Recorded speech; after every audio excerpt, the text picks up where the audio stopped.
people who will never, ever, ever, ever change another person's mind. And it's not because of they're using bad arguments. It's because everybody's unreasonable. The religious person that sits at a table is never going to argue abortion from a rational point. You'll never change their view on it because their view isn't based in reason. It's nothing they can be reasoned out of. It's based on a fucking book. Does that make sense? Yeah, I understand what you're saying, but my question to you is, I mean, again, what's your alternative? My alternative is for people to be... Hold on. If your society aims to represent every member of society, okay?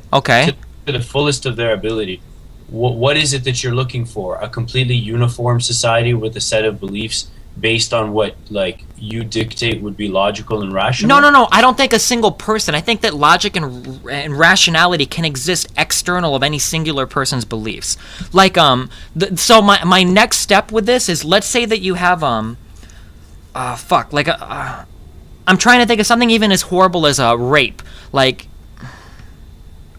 well, like, let's say... That's your answer to everything. Well, no. Let's say you have somebody who, somebody shoots somebody in the face, okay? And the person dies. You go to court. Why did you shoot and kill that person? And the person says, well, I shot and killed them because I thought they were going to turn into Agent Smith. Like, what do you mean? I believe in the Matrix, okay? That guy was about to turn into Agent Smith and kill me. So then you tell the guy, that's fucking absurd. What do you mean he's going to turn into Agent Smith and kill you? Why do you believe in the Matrix? Well, I believe in the Matrix. So how do you tell that person he's wrong when he can offer just as much of a justification for the Matrix existing as he can for any Judeo-Christian God existing? Okay. I guess that's what I'm trying to say. I see your point. But I mean, the other complicating factor here is, how the hell are you going to define logic and reason consistently across a society of 7 billion people? Do you know what I'm saying? I understand that. I think that there are valid ways to do it, though.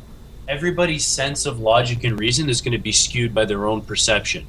So, I mean, even if you want to, I mean, belief, we're using belief to identify a set of whatever ideals not based in reality, whatever you want, however you want to define it. But everybody's sense of logic is going to be skewed by how they see the world, their world paradigm. So I don't really see how the situation is going to improve anymore if you do away with beliefs or faith.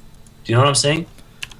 Like, look, I agree with you. I think that a lot of the problem here is your basis in the United States. Like, what this guy just said, like, I would have to think about this hardcore, but I'm pretty sure that I could sit down at a table with anybody. What Benman said, you know, it's really interesting. If you look at this is going to sound crazy. Have you studied a lot of religion?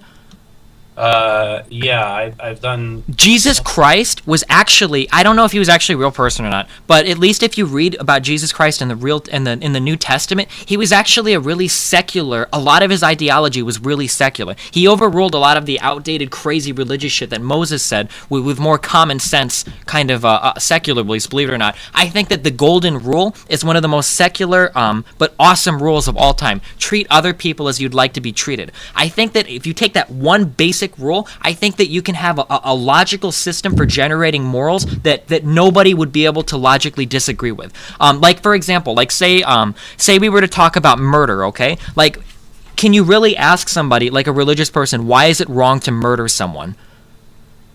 Yeah, no, look, this, again, I'm going to return to my initial point. This conversation is kind of irrelevant because I agree with you. There's two distinct discussions we're having here. One, separation of church and state, which I can get behind you with. I agree that legislation and shit should be made from a secular basis.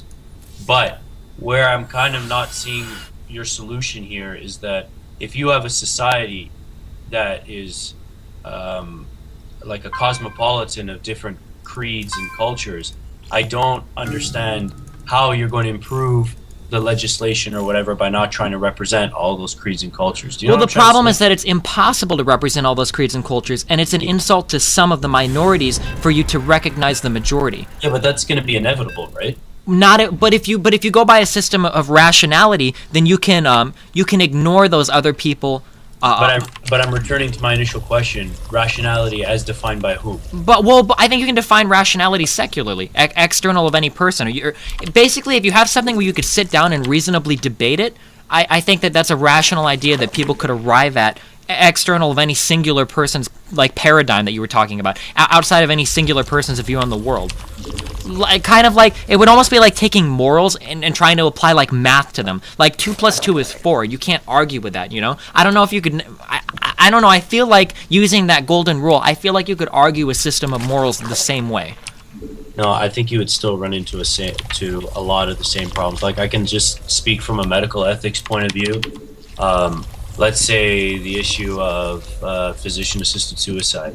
You can't apply a mathematical equation to that because it's not going to suit everybody's viewpoint on the matter. For what particular thing? Let's say physician-assisted suicide, right? Okay. Somebody is suffering. It's your job as a physician to end their suffering. But by ending their life, you may be ending their suffering, but you're also ending their life. So, like, how are you going to apply a rational argument to that? Well, your rationality is going to be based on your perception of, or your definition as your role as a physician. You know what I'm trying to say?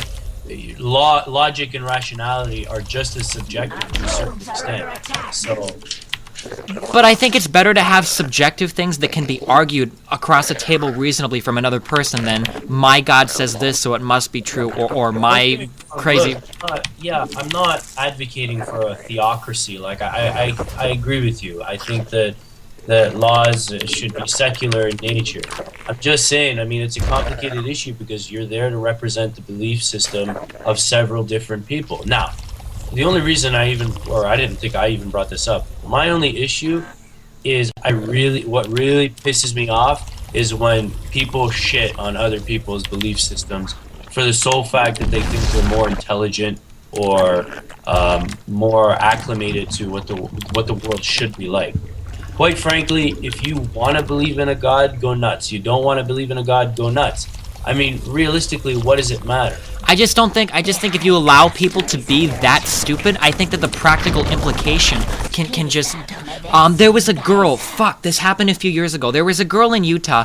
I don't remember what happened. I'm pretty sure it was Utah. Something was going on. Utah, that sounds bad. She needed some kind of some bullshit or whatever, and the family was against pretty much modern medicine. Instead, they elected to pray for the girl because they believed that if she was meant to be saved, God or whatever would take care of it. And obviously, eventually, the girl ends up dying. I think that that's the practical implication of allowing people to be incredibly ignorant, in my personal opinion. But I mean, going by how you say everybody, it's a collection of different people, blah, blah, blah, blah, blah. Or, well, not blah, blah. I mean, it's a legitimate. But I mean, to say that we're allowed to all be different and think different and have our own beliefs, well, if you let people act that irrationally, I mean, I don't know. I want to say I think people overall can be better than that or can overcome that superstition.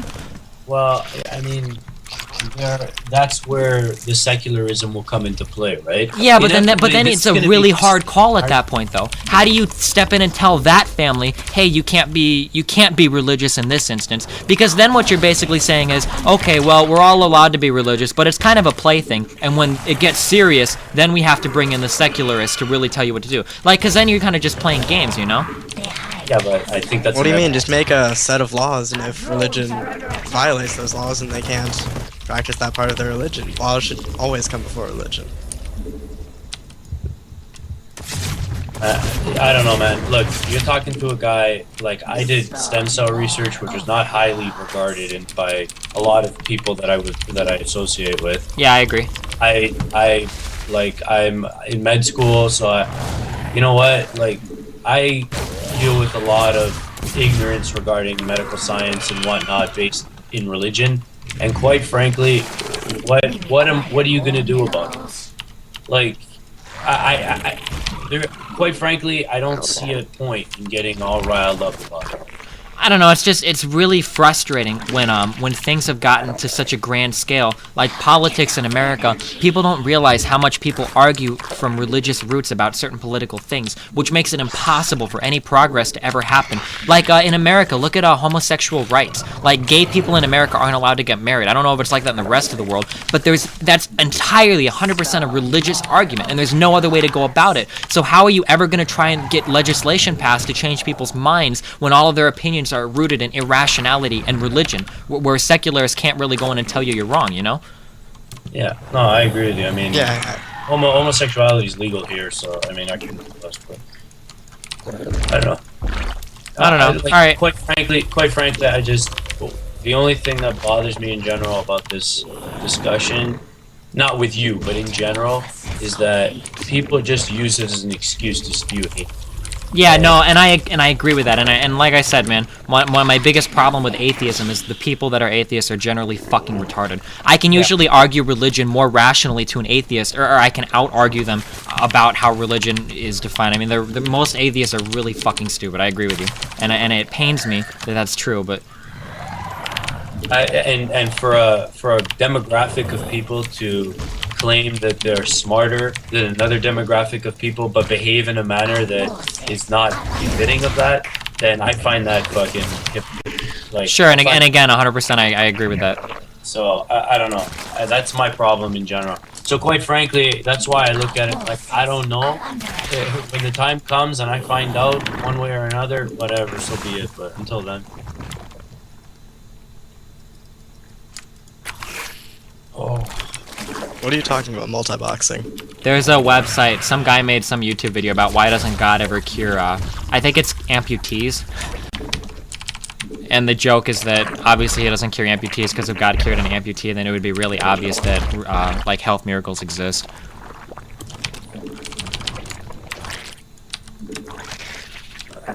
Let's see. Dude, how does starfish, like, regrow half of their bodies? When, you can chop a starfish in half and it'll, like, grow the other half back. I did a little study on this. I think, like, they can undergo, like, advanced cell division, and regenerate the other half of their body. I don't know. Do they just have a huge wealth of stem cells or something? I don't know. I don't know if that's what it is, or if their cells are just generally more potent and able to replicate faster. I think it's because they don't scar. Because they don't what? They don't scar. I saw this documentary thing about mice that were injected with some solution thingy, and they wouldn't scar anymore.